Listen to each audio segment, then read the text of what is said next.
तो ये हमारा ओवरऑल सेल रिएक्शन हो गया, राइट। ओवरऑल सेल रिएक्शन हो गया।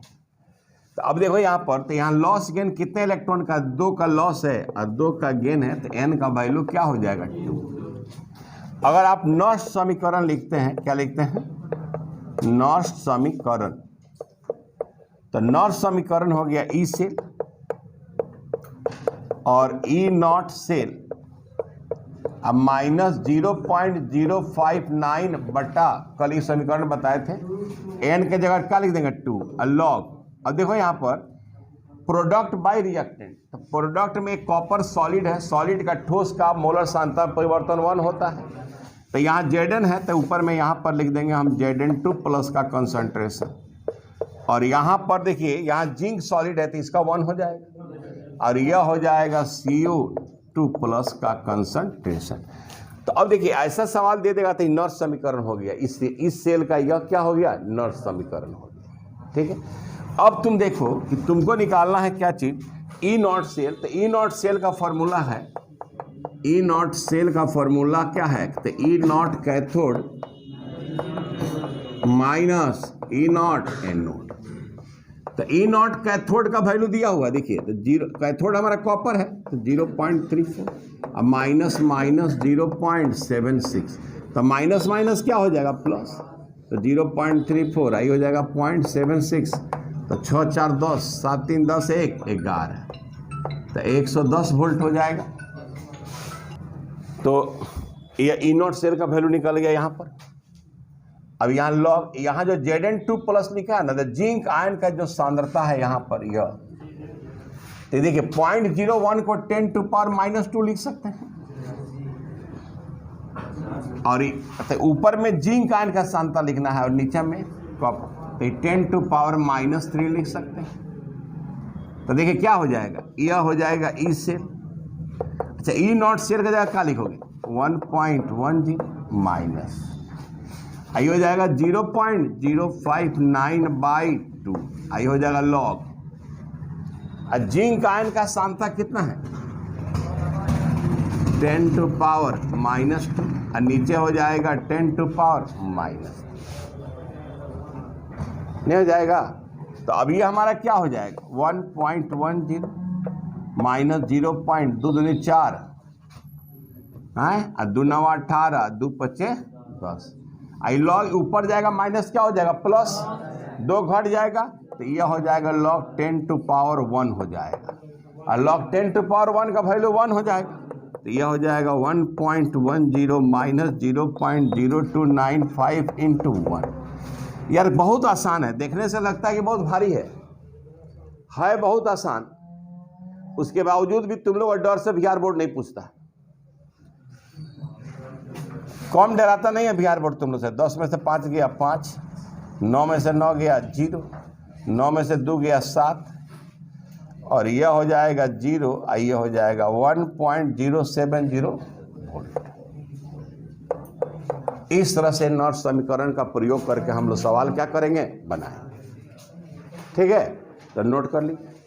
देखो जैसे हम लोग जब विद्युत रासायनिक सेल का पढ़े थे, तो जो एनोड था उसमें जिंक आयन टूट रहा था, जिंक का रॉड से जिंक आयन निकल रहा था, उस बर्तन में आयन का सांद्रता बढ़ रहा था, लेकिन कैथोड वाला में कॉपर का सांद्रता घट रहा था। तो होगा क्या कि कुछ देर के बाद जिंक आयन के बर्तन में जिंक आयन का सांद्रता बढ़ेगा, और कॉपर के बर्तन में कॉपर आयन का सांद्रता घटेगा। एक ऐसा करते करते एक ऐसा समय आएगा कि जब उसके जिंक आयन और कॉपर आयन के सांद्रता में कोई परिवर्तन नहीं होगा, और जो वोल्ट मीटर लगा है ना उसमें रीडिंग 0 वोल्ट हो जाएगा। वो जो रीडिंग हो जाएगा वोल्ट जो क्या हो जाएगा 0, यानी कोई भी विभवांतर नहीं रहेगा, धारा का प्रवाह नहीं होगा। यानी कुछ देर में ऐसा स्थिति आएगा, कुछ समय काम करते करते ऐसा स्थिति आएगा कि जिंक आयन का सांद्रता बढ़ते हुए और कॉपर का घटते हुए एक ऐसा समय आएगा कि जहां पर वोल्ट मीटर का रीडिंग क्या हो जाएगा 0 हो जाएगा। माने ई सेल का जो वैल्यू है यहाँ पर, ई सेल का वैल्यू क्या हो जाएगा 0, इस ई सेल का वैल्यू क्या हो जाएगा 0। तो उस अवस्था को कहते हैं साम्य अवस्था। क्या कहते हैं? साम्य अवस्था। और साम्य अवस्था में जो ये प्रतिफल और प्रतिकारक का सांद्रता का जो रेशियो है, इस रेशियो को कहते हैं साम्य स्थिरांक। क्या कहते हैं? साम्य स्थिरांक। तो अब हेडिंग देना है आपको कि नॉर्थ समीकरण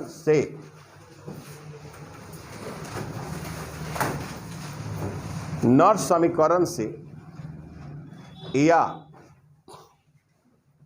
या सेल के ईएमएफ से साम्य स्थिरांक की गणना, साम्य स्थिरांक की गणना।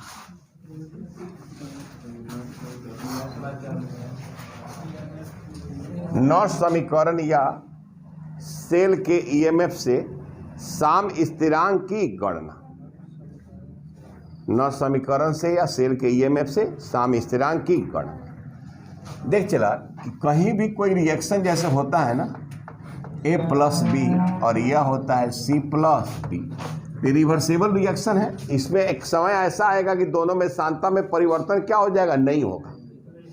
तो उस अवस्था में जब हम लोग यहाँ पर साम्य स्थिरांक लिखते हैं, साम्य स्थिरांक, तो साम्य स्थिरांक K होता है और K का जो वैल्यू होता है ना, वह प्रतिफल का सांद्रता अब बटा प्रतिकारक का सांद्रता, माने यह हो गया प्रतिकारक का सांद्रता। यानी ये हमारा प्रतिफल का सांद्रता में परिवर्तन तो नहीं होगा, प्रतिफल का सांद्रता अब बटा क्या होता है? तो प्रतिकारक के सांद्रता। तो प्रतिकारक और प्रतिफल के सांद्रता का जो परिवर्तन का जो अनुपात होता है, उसी को कहते हैं साम्य स्थिरांक के। क्या कहते हैं? साम्य स्थिरांक के। तो कहता है कि जब ई सेल का मान क्या हो जाए? 0। जब ई सेल का मान क्या हो जाए? 0, तो कहता है कि सेल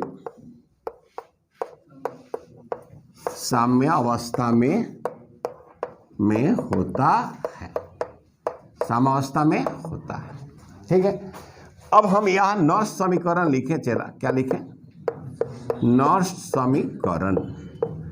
तो नॉर्थ समीकरण क्या है? ई सेल बराबर ई नॉट सेल माइनस 0.059 बटा n लॉग, और यहां था प्रतिफल का सांद्रता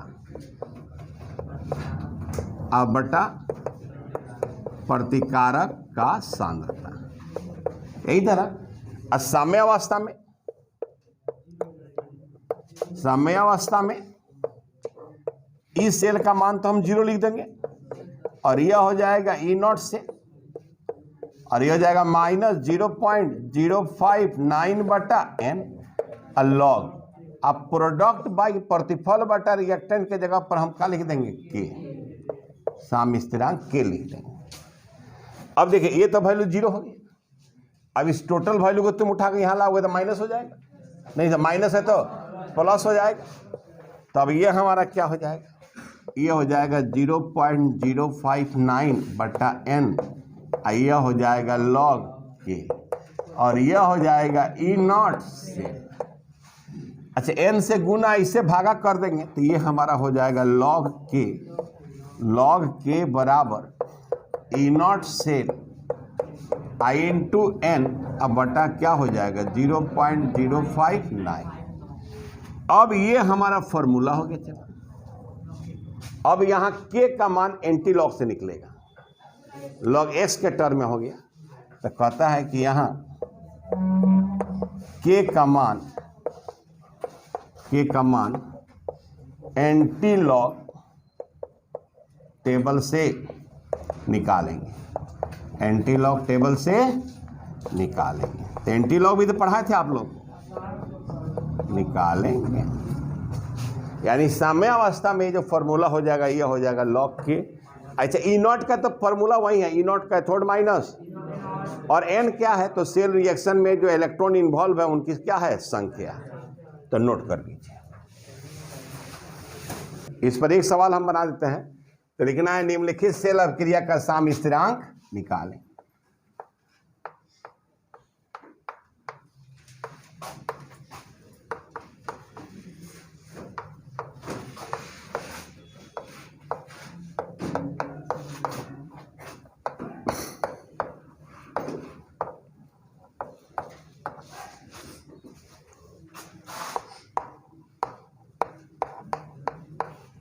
दिया गया है, क्योंकि एसआरपी का मान तो देना ही होगा इनको। ये सवाल तबे न बनेगा जब हम लोग याद नहीं करते हैं भैया, बनाते बनाते याद हो जाता है। लेकिन आपको सवाल में दे देगा, ऐसे सवाल दिया रहेगा आपको।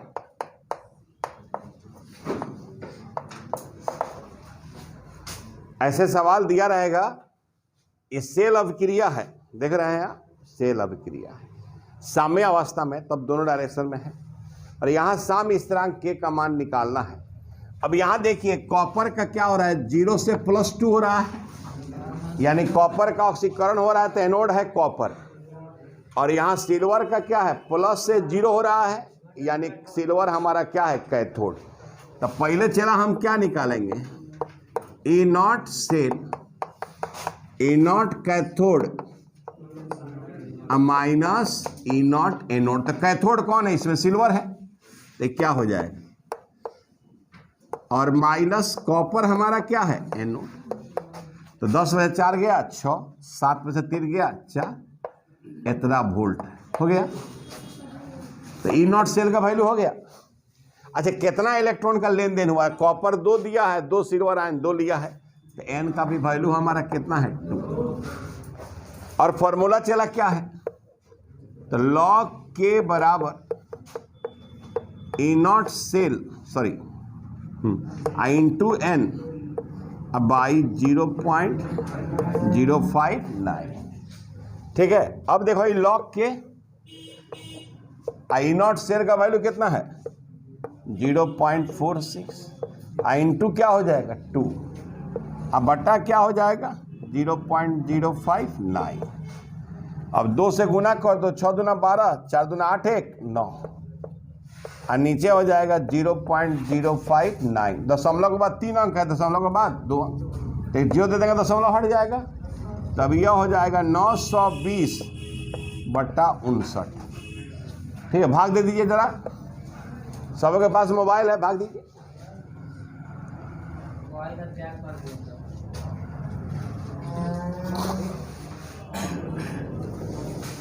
देखिए ना, भाग देकर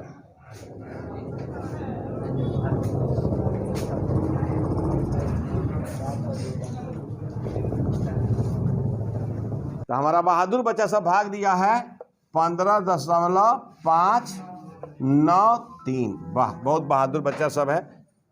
आप लोग भी मेरे इन बहादुर बच्चों के नाम पर कमेंट करते चलिएगा। तो 15.539। अब यहां लिखेंगे एंटी लॉग लेने पर,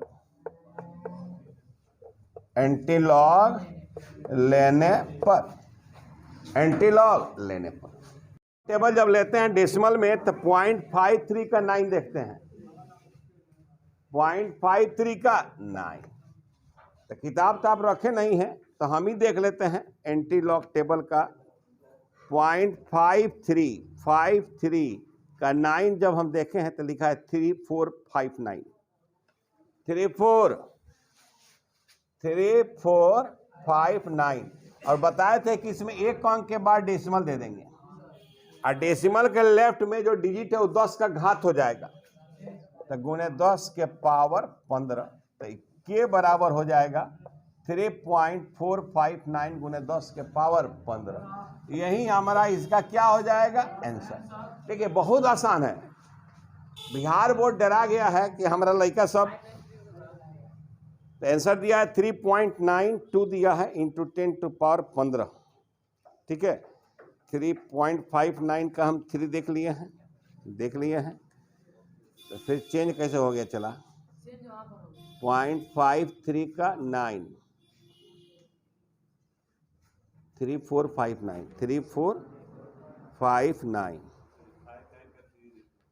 59 का, सॉरी 59 का 3 देखना है सर, सॉरी 59 का 3 देखना है, 3917 है, राइट। यहाँ पर है 3917। ठीक है, यहाँ डेसिमल दे देंगे, हाँ हो जाएगा। अब इसको 7 को हटाओगे 2 हो जाएगा। ठीक है, हम ही से गलती हो गया था, राइट है।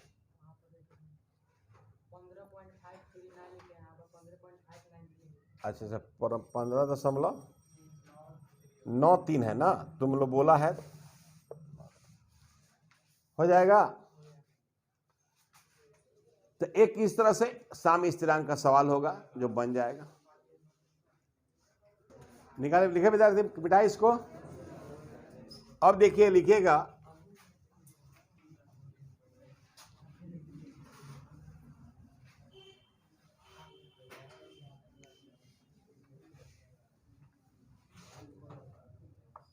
गिब्स मुक्त ऊर्जा,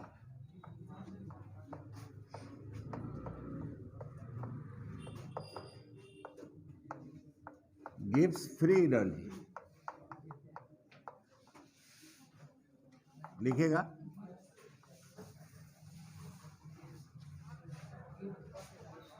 गिब्स मुक्त ऊर्जा, गिब्स फ्री एनर्जी या गिब्स एनर्जी या मुक्त ऊर्जा दोनों कहा जाता है।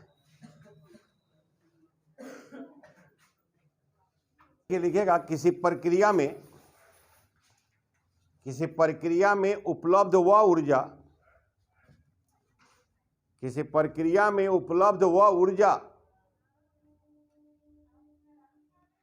किसी प्रक्रिया में उपलब्ध वह ऊर्जा जिससे कोई उपयोगी कार्य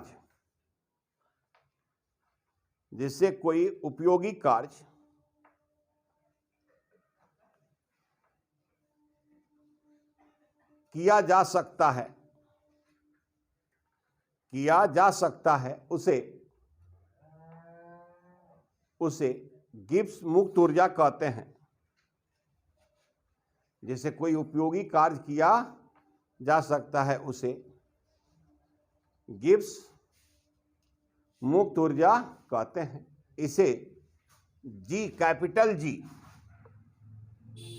कैपिटल जी से सूचित करते हैं। तो देखो, क्योंकि हम लोग किसी भी सिस्टम का जी नहीं निकाल सकते हैं, चेंज निकाल सकते हैं। क्या निकाल सकते हैं? चेंज। इसीलिए हम लोग लिखते हैं डेल्टा जी। तो क्या हो जाएगा? गिब्स मुक्त ऊर्जा में परिवर्तन। क्या हो जाएगा?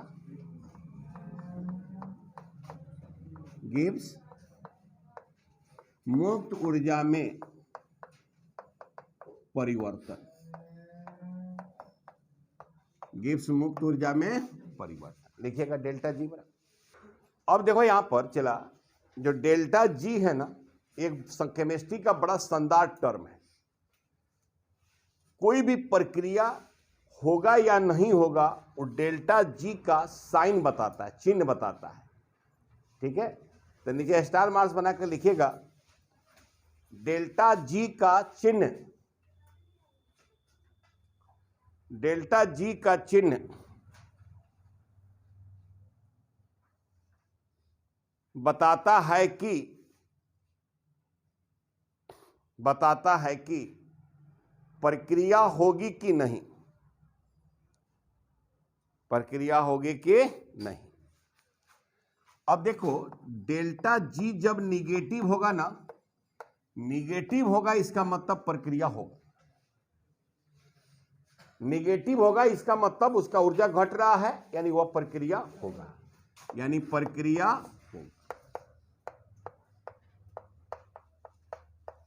अगर डेल्टा जी का मान 0 है, इसका मतलब प्रक्रिया साम्य अवस्था में है। माने इसका मतलब है कि प्रक्रिया साम्य अवस्था में है। ठीक है, अगर डेल्टा जी तुम्हारा पॉजिटिव हो जाए तो प्रक्रिया नहीं हो, प्रक्रिया नहीं हो, प्रक्रिया नहीं हो। ठीक, तो ये साइन हमको बताता है। तो जब भी डेल्टा जी अगर निगेटिव में है तभी प्रक्रिया होगा। एक बात याद रखना, नोट कर लीजिए। अब देखो, जो विद्युत रासायनिक सेल में होता क्या क्या पढ़ते हैं कि रासायनिक ऊर्जा बदलता है किस में? विद्युत ऊर्जा, मतलब वहां पर विद्युतीय कार्य हो रहा है। जो रासायनिक ऊर्जा परिवर्तित हो रहा है किस में? तो विद्युतीय ऊर्जा वही ना कार्य कर रहा है। तो एक प्रकार का जो विद्युतीय ऊर्जा हमको मिलता है वह विद्युतीय कार्य कर रहा है, तो वहां पर विद्युतीय कार्य कितना हुआ यह हम निकाल सकते हैं। तो नीचे लिखिएगा विद्युत रासायनिक सेल में, हाँ स्टार मार्क्स बनाकर, विद्युत रासायनिक सेल में रासायनिक ऊर्जा विद्युतीय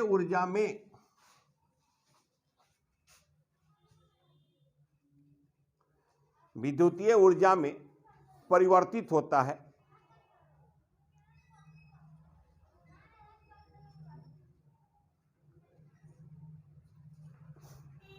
ठीक है, विद्युतीय ऊर्जा के द्वारा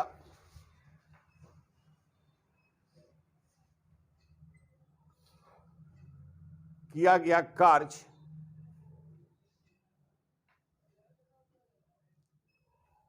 सेल के ईएमएफ के द्वारा, सेल के ईएमएफ के द्वारा निकाला जाता है।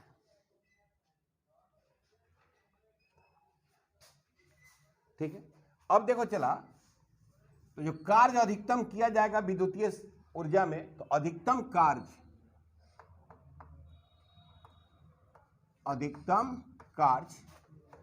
मैक्सिमम वर्क, तो ये लिखेंगे W, और यहां चला हम लोग छोटा कोट में लिख देंगे कौन चीज,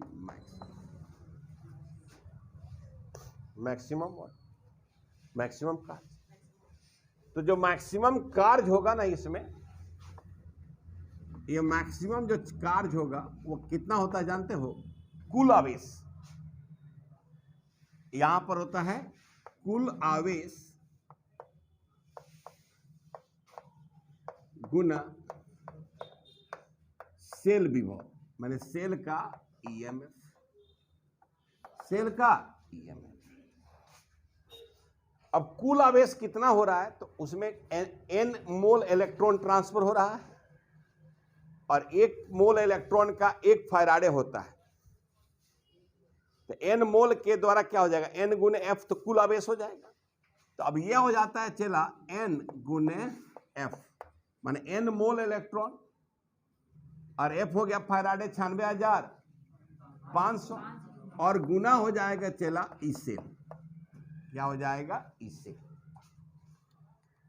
तो अगर ये मानक अवस्था में है, ठीक है, तो ये हमारा हो गया W मैक्स का काम। तो अब हमारा जो डेल्टा G होगा वह होगा माइनस W मैक्स।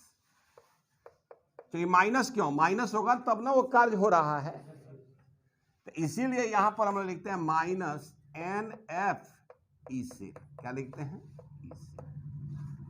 अब देखो, अगर वो मानक अवस्था में है, स्टैंडर्ड स्टेट में है, तब तो हम जानते हैं कि इस सेल इनॉट का सेल मैक्सिमम होता है। अगर मानक अवस्था में नहीं है तब ई सेल का वैल्यू तो इनॉट से क्या होता है, कम हो जाता है। तो अधिकतम कार्य जो निकालना होगा, अधिकतम कार्य, तो अधिकतम कार्य हमारा कब होगा, कहां होगा, मानक अवस्था में। कहां होगा, मानक अवस्था में। अब उसके लिए तब लिखते हैं चला डेल्टा G नॉट, मानक गिब्स ऊर्जा में परिवर्तन। इसको क्या पढ़ेंगे, इसको पढ़ेंगे मानक गिब्स ऊर्जा में परिवर्तन। तो अब देखो, तब जब ये हम स्टैंडर्ड लेंगे तब तो ये हमारा स्टैंडर्ड हो जाएगा। तब फॉर्मूला हमारा क्या हो जाएगा, delta G naught minus NF E naught cell. चूंकि ये वैल्यू मैक्सिमम होता है तो इसके द्वारा किया गया कार्य भी क्या होगा, मैक्सिमम। ठीक है, चला, अगर मान लो कि हमारा मानक अवस्था में नहीं है, अन अवस्था में है, तो वह कार्य जो होगा अन अवस्था में, तब उसमें तुम क्या लो, डेल्टा G लिखो, क्या लिखोगे, तब होगा माइनस NF ई सेल। अच्छा, अब यहां पर जो ई सेल निकालोगे, निकाल कर लाना होगा नॉस्ट इक्वेशन से। यहां पर ई सेल तो सिंपली ई नॉट कैथोड माइनस, लेकिन जब यहां ई सेल रखोगे तो वह नस्ट इक्वेशन से कैलकुलेट करके ला कर रखोगे, तब जाकर ये अन अवस्था में निकलेगा। लेकिन अगर स्टैंडर्ड कंडीशन में लगाना है तो ये लगा देंगे।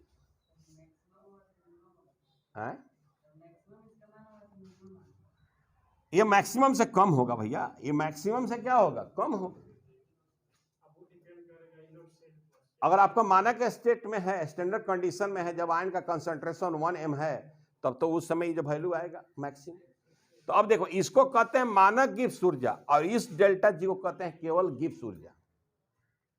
ये कहते हैं मानक गिब्स ऊर्जा में परिवर्तन है। यहां पर डेल्टा जी को सिर्फ हम कहेंगे क्या चीज, गिब्स ऊर्जा में परिवर्तन। तो जब ऐसा लिखा रहे गिब्स ऊर्जा में परिवर्तन, इसका मतलब है कि सेल हमारा स्टैंडर्ड कंडीशन में, तो ये हो गया गिब्स ऊर्जा में परिवर्तन, ये हो गया गिब्स ऊर्जा में परिवर्तन। ठीक है, अब तुमको जब इस निकालना होगा गिब्स ऊर्जा या मानक गिब्स ऊर्जा, तो ध्यान रखना, अगर गिब्स ऊर्जा निकालना है तो भैया ये तो कहानी बहुत लंबी होने वाली है, क्योंकि नस्ट इक्वेशन लगाइए, ईसीएल निकालिए और तब लाकर यहाँ रखिए, तब होगा। ठीक है, अगर मान लो एफ एफ एफ क्या है, एफ माने हो गया फैराडे। फैराडे का मतलब हो गया 96,500 कूलम, 96,500 कूलम।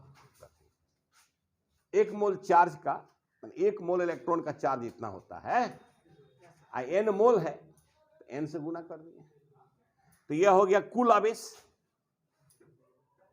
एक मोल का एफ माने 96,500 कूलम, एक फैराडे, तो एन मोल के लिए क्या करना होगा, एन से गुना कर दिए। आगे समझ में, तो नोट कर लो। अब यहां पर जो मानक गिब्स ऊर्जा जो है, मानक गिब्स ऊर्जा में परिवर्तन, इससे साम्य स्थिरांक का विमान निकाला जाता है। तो नीचे लिख लोगे स्टार मार्क्स बनाकर, मानक गिब्स ऊर्जा में परिवर्तन से, मानक गिब्स ऊर्जा के परिवर्तन से साम्य स्थिरांक के का मान, मानक गिब्स ऊर्जा के परिवर्तन से साम्य स्थिरांक के का मान निम्नलिखित समीकरण से ज्ञात किया जाता है। निम्नलिखित समीकरण से ज्ञात किया जाता है।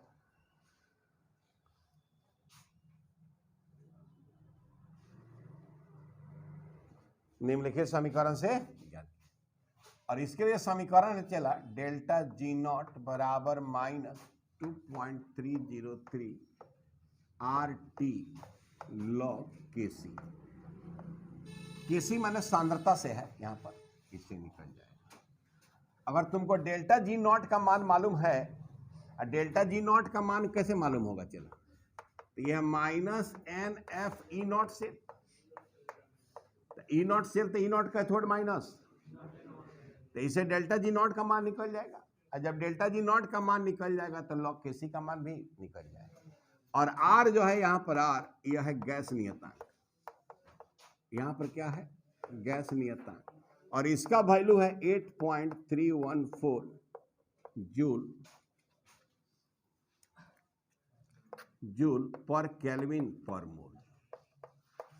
और यहां जो टी है, टी ये है परम ताप। तो परम ताप जो है, तो स्टैंडर्ड कंडीशन में परम ताप मतलब केल्विन स्केल, केल्विन स्केल। तो हम जानते हैं कि स्टैंडर्ड अवस्था में, मानक अवस्था में, मानक अवस्था में टी बराबर क्या लिखते हो, 298 केल्विन। तो अब मान लो आर का मान यहां रख देंगे, टी का मान रख देंगे, तो लॉग केसी का मान निकलेगा नहीं निकलेगा, निकल जाएगा। ठीक है, तो नोट कर लो। हम लोग सर चंपारण के विद्यार्थी हैं, सवाल से हम नहीं डरते हैं, सवाल हमसे डरता है, हमको देखकर साइड हट जाता है, हम आगे बढ़ जाते हैं। क्या ये जो क्वेश्चन है, ये अभिक्रिया दिया हुआ है, राइट। इस अभिक्रिया का ई नॉट सेल का मान दे दिया है, तो भाई ई नॉट सेल का मान दे दिया, तो आपको एन का मान निकालना है सिर्फ। तो देखिए यहाँ 3+ से 2+ हो रहा है, मतलब 1 ले रहा है, तो 1 गोड़ा ने 1 ले रहा है, और 2 गोड़ा 2 ले रहा है। हाँ भैया, तो ये भी आयने हैं, ये भी आयने हैं, ये फेरी के ऊपर से दोनों जल में डूबा तरसान मार दी ठंडा अपने चले अंडा पर जानलो कि ना। तो एगो लेता दू गोड़ा अच्छा हई देखा आई माइनस से हो गए जीरो ई बक दिला बना उगिल दिला बना तो एगो फेंक ले दू गो यानी लेन देन दू गो होता यानी n का वैल्यू हमारा है 2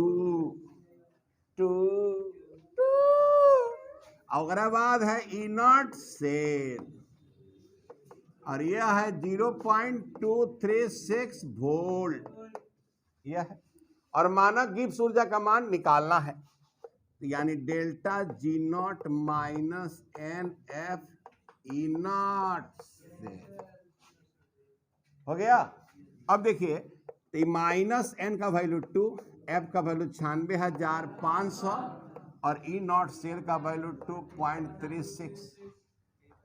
अब देख यहां पर बाबूजी राजा जी इंगरा का हटा के नीचे आजा जी हमारे से कलाकारी ना ठेल देम कस के बहु लगा बुझा नहीं है ध्यान दो है ना दूसरा कट गई ठीक है। अब देखो यहां पर अभी जाइए माइनस काटेगा नहीं नो अरे दूसरे काटिए तो 5 हो जाए तो सरदार हो जाए आई जाए 965 आ 236 आ भागा 5 एगो काम करो पहले भागा दे तब गुना करो अंक छोटा हो जाए तो हेकरे में भाग दे दो एक मर्त में 4 आ जाए 6 पनवा 45 1 5 जाए 15 5 आई 15 चलो 193 गुने 236। अच्छा हम जानता नहीं कि हमारे विद्यार्थी गुना भाग ना कर लसन बाबूजी मोबाइल किन के दिले बड़े काहेला लेकिन संजोग से बात ये देखा कि हमारा विद्यार्थी सन से मोबाइलों से ना बनेला का कोइलो कहते ना तार देख लो 36 का 18 के 8 हाथ में 1 9 छक 54 1 55 का 5 हाथ में 5 और 6 5 11 3 तिरका 9 9 दूना 18 9 तिरका 27 और 3 का 3 और 2 5 3 दूना 6 9 दूना 18 2 का 1 3 8 9 5 14 6 1 7 7 14 1 15 8 1 9 5 14 1 15 35 4 हो जाएगा 4 45,548 तो यह हो जाए माइनस 45,548 देखो सब इधर। अब यह होगा जूल पर मोल अब ध्यान देना सब इधर आंसर दिया रहेगा किलो जूल पर मोल में तो 1000 से भाग देना होगा तो जब 1000 से भाग दे देगा तो यह जाएगा -45.548 और तब होगा किलो जूल पर मोल। तो यह हो गया मानक गिब्स ऊर्जा में परिवर्तन चला ठीक है। अब यहां देखो अब तुमको निकालना है साम स्थिरांक क्या निकालना है साम स्थिरांक निकालना है तो उसका फॉर्मूला था delta G naught minus 2.303 RT log KC। अब देखो भाई गप करने से मजा नहीं आएगा यहां देखिए अब डेल्टा जी में जूल पर मोल वाला रखना किलो जूल पर मोल वाला मत रखना क्योंकि वहां आर का मान तुम जूल पर मोल पर केल्विन रखना चाहता है तो यहां पर जी का मान कितना रखेगा -45548 माइनस 2.303 आर का वैल्यू 8.314 इंटू 298 log KC। तो माइनस से तो माइनस ऐसा ही कट गया। अब यह हो गया चला log KC बराबर 45548 अब बटा 2.303 गुना 8.314 गुना 298 कर दो सर 1000 गुना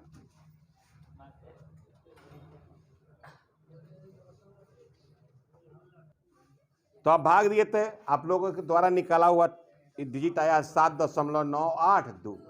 अब यहां लिखेंगे एंटीलॉग लेने पर, एंटीलॉग लेने पर तो 0.98 का 2 देख लेंगे, 0.98 का 2। तो एनसीईआरटी के सब लास्ट में जाना है एंटीलॉग में, प्रति लघु गुणक में। अब 0.98 का 2, 9594, तो यह है 9594, एक के बाद डेसिमल इंटू 10 टू पावर 7, चूंकि यहां दशमलव के जगह में, यानी केसी का वैल्यू हो जाएगा इतना।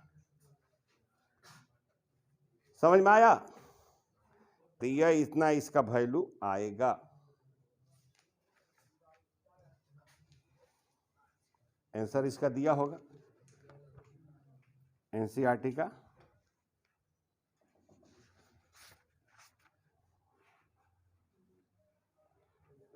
हाँ दिया है एनसीईआरटी का -45.54 किलो जूल पर मोल, और केसी का वैल्यू दिया है 9.62 इंटू 10 टू पावर 7। तो चला यहां तक विद्युत रासायनिक सेल की पूरा राम कहानी है। अब हम लोग पढ़ने वाले हैं, जो एक टॉपिक खत्म हो गया।